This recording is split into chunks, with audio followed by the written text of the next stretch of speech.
வணக்கம் எல்லாருக்கும். நான் இன்றைக்கு உங்களுக்கு ஜஃப்னா ஸ்பெஷல் நெத்தலி புட்டு செய்ய போகிறேன்.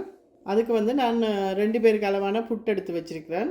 200 கிராம் நெத்தலி கருவாடு, அதை நல்லா கழுவிட்டு மிளகாத்தூள், உப்பு, மஞ்சள் தூள் போட்டு அதை மிக்ஸ் பண்ணி வச்சுருக்கிறேன். ஒரு 2 பெரிய உருளைக்கிழங்கு, அதையும் சின்னதாக வெட்டி அதுக்கு மிளகாத்தூள், உப்பு, மஞ்சள் தூள் போட்டு அதையும் நல்லா மரினேட் பண்ணி வச்சுருக்கிறேன். ஒரு பெரிய கத்திரிக்காய் எடுத்து அதையும் சின்னதாக வெட்டி மிளகாத்தூள், மஞ்சள் தூள், உப்பு போட்டு அதையும் நல்லா மரினேட் பண்ணி வச்சுருக்கிறேன் 1/2 ஹவருக்கு. ஒரு பெரிய 2 வெங்காயம் நீள வாக்கில் வெட்டி வச்சுருக்கிறேன். 5 முட்டை வந்து எடுத்து வச்சுருக்கிறேன். 1 டீஸ்பூன் மிளகுத்தூள், 2 டேபிள் ஸ்பூன் எங்களோட ஜஃப்னா கறி பவுடர் வச்சுருக்கிறேன். தேவையான அளவு உப்பு, தேவையான அளவு எண்ணெய். வாங்க இப்போ நாங்கள் இதை எப்படி செய்கிறேன்னு பார்க்கலாம். இப்போ நான் நெத்தலி புட்டு செய்கிறதுக்கு ஒரு நான்ஸ்டிக் சட்டி எடுத்து அதை வந்து சூடார விட்டுருக்கிறேன். இப்போ அதுக்கு கொஞ்சம் எண்ணெய் சேர்க்குறேன். இப்போ 3 டேபிள் ஸ்பூன் எண்ணெய் போட்டு இப்போ நான் ஃபஸ்ட்டு வந்து அந்த முட்டையை பொடி மாஸ் மாதிரி செஞ்சு ஒரு சைட்டில் வைக்க போகிறேன். இப்போ ஹீட் ஏறட்டும், கொஞ்சம் நேரம் விடுவோம் அதை. இப்போ பார்த்தீங்கன்னா சட்டி சூடாறிட்டு இப்போ நான் முட்டையை பொடி மாஸ் மாதிரி செஞ்சு ஒரு சைட்டில் வைக்க போகிறேன்.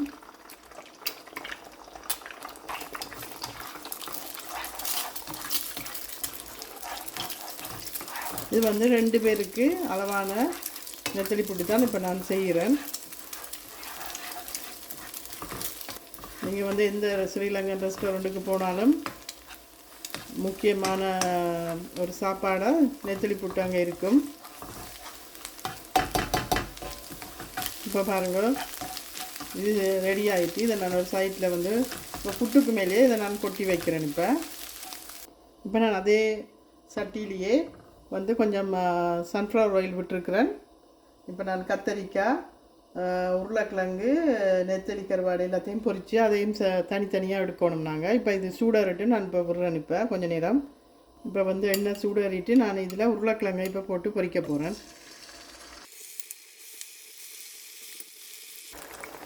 இப்போ ஒரு உருளைக்கிழங்கு நல்லா பொரிகிறதுக்கு ஒரு 5 நிமிஷம் விடுவோம் நாங்கள். இப்போ பாருங்கள், இப்போ உருளைக்கிழங்கு நல்லா பொரிஞ்சிட்டு இதை நான் ஒரு சைடில் இப்போ எடுத்து வைக்கிறேன்.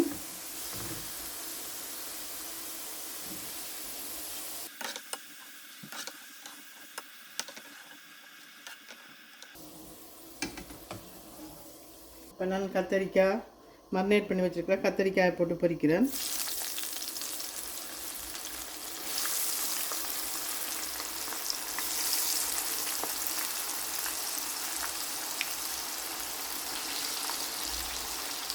இதையும் இப்போ நாங்கள் நல்ல வடிவாக பொரிய விடுவோம் ஒரு 10 நிமிஷம். இப்போ பாருங்கள், கத்தரிக்காயும் பொரிஞ்சிட்டு அதையும் நான் ஒரு சைடில் எடுத்து வைக்கிறேன்.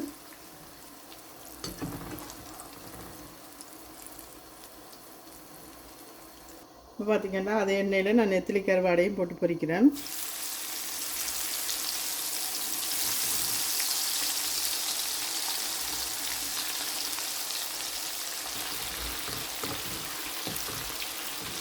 இதையும் கொஞ்சம் நேரம் ஒரு 5 நிமிஷம் பொரிய விடுவோம். இப்போ இது பொரிஞ்சிட்ருக்கு. நான் இதில் கொஞ்சம் கருவேப்பிலை சேர்க்குறேன் வாசத்துக்கு. இப்போ கருவாடு பார்த்திங்கன்னா ரொம்ப ஹார்டாக இருக்கக்கூடாது, கொஞ்சம் ஓரளவு கொஞ்சம் சொப்டாக இருந்தால் தான் உங்களுக்கு சாப்பிடக்க ஈஸியாக இருக்கும். மொறுமொருண்டு இருந்துச்சுன்னா நல்லா இருக்காது.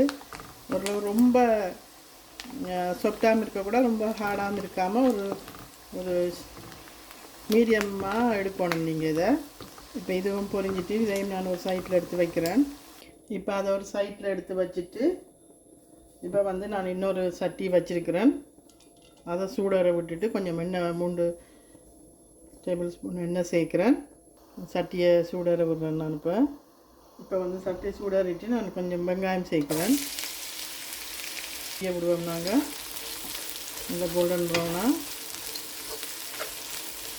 கொஞ்சமாக உப்பு சேர்க்குறேன். ஏன்னா ஆல்ரெடி நான் வந்து கத்தரிக்காயில், உருளைக்கிழங்குல எல்லாம் வந்து உப்பு எல்லாம் சேர்த்து தான் மிக்ஸ் பண்ணியிருக்கேன். இந்த வெங்காயம் பொரிகிறதுக்கு தேவையான அளவு உப்பு நான் இப்போ சேர்க்குறேன்.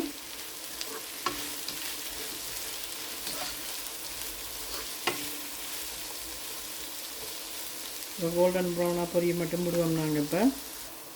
இப்போ பாருங்க, வெங்காயம் பொரிஞ்சிட்டு நான் இப்போ கலந்த மிளகாத்தூள் சேர்க்குறேன். சேர்த்துட்டு அதை நல்லா மிக்ஸ் பண்ணி விடுவோம்.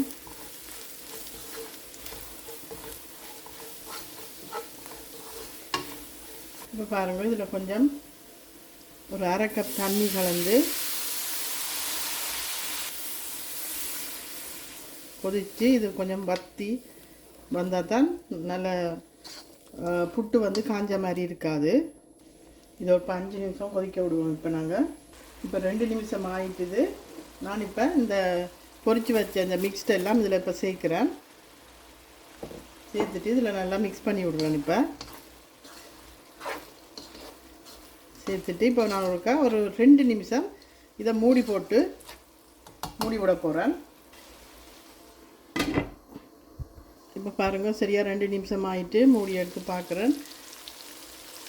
இப்போ மசாலா எல்லாம் பச்சை வாசனை எல்லாம் போய் இப்போ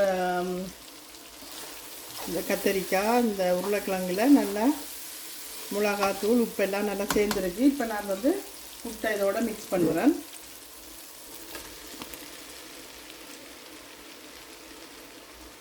கொட்டிட்டு நல்லா இப்போ மிக்ஸ் பண்ணிடுவேன். பாருங்கள், நெத்திலி புட்டு நல்லா எல்லாம் மிக்ஸ் ஆகிட்டு கொஞ்சம் இருக்கிற மிளகு தூளையும் சேர்த்துட்டு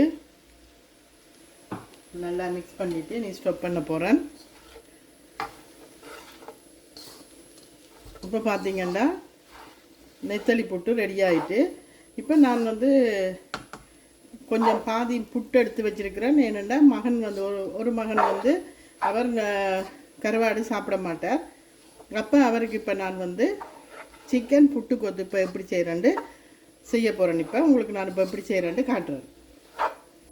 இப்போ நான் வந்து நெத்தலி புட்டு செஞ்சதில் பாதி புட்டு எடுத்து வச்சுருக்கிறேன். அதில் இப்போ புட்டு சிக்கன் புட்டு கொத்து நான் இப்போ உங்களுக்கு செய்ய போகிறேன்.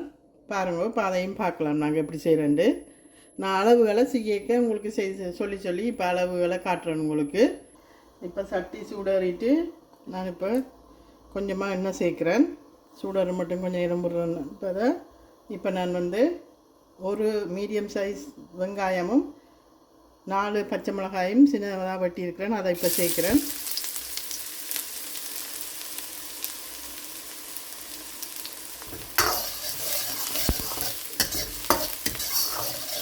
இதுக்கு நீங்கள் புட்டு அவிக்க ரொம்ப குருணியாக அவிக்கக்கூடாது. கொஞ்சம் பெரிய பெரிய சைஸாக இருக்கணும்.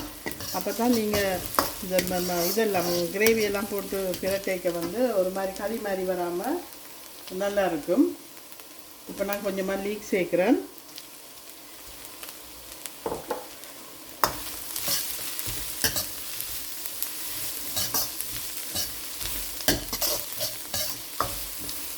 இப்போ நான் மஞ்சள் தூள்,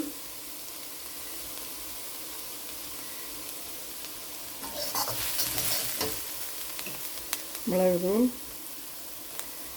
உப்பு சேர்க்குறேன். நல்லா மிக்ஸ் பண்ணி விடுறேன். மிக்ஸ் பண்ணி விட்டுட்டு இப்போ நான் 3 முட்டை வந்து வச்சுருக்கிறேன். அதை இப்போ ஊற்றுறேன். இதில் நீங்கள் எந்த அளவுக்கு செஞ்சீங்கன்னா தாராளமாக 2 பேர் சாப்பிடலாம்.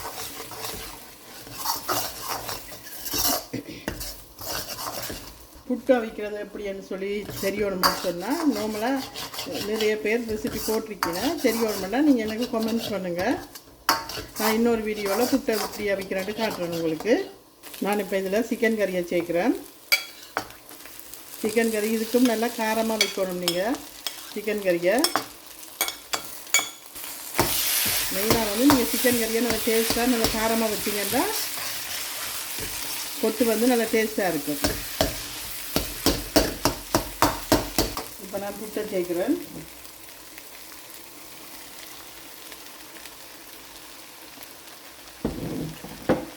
சேர்த்துட்டு நல்லா மிக்ஸ் பண்ணி விடுவோம்.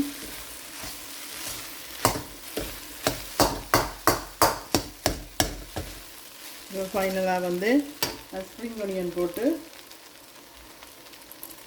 கேஸ் ஆஃப் பண்ண போகிறேன்.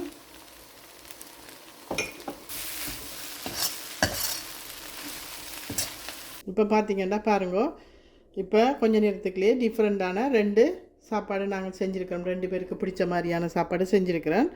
இதை மாதிரி நீங்கள் உங்களுக்கு நிறைய வீடியோஸ் நான் போடணும்னு சொன்னால் மறக்காமல் எனக்கு நீங்கள் கமெண்ட்ஸ் பண்ணணும். உங்களுக்கு வித்தியாசமான சாப்பாடு எது என்னென்ன தேவைன்றதை நீங்கள் எனக்கு கமெண்ட்ஸில் போடணும். எனக்கு வந்து சப்போர்ட் பண்ணுங்க.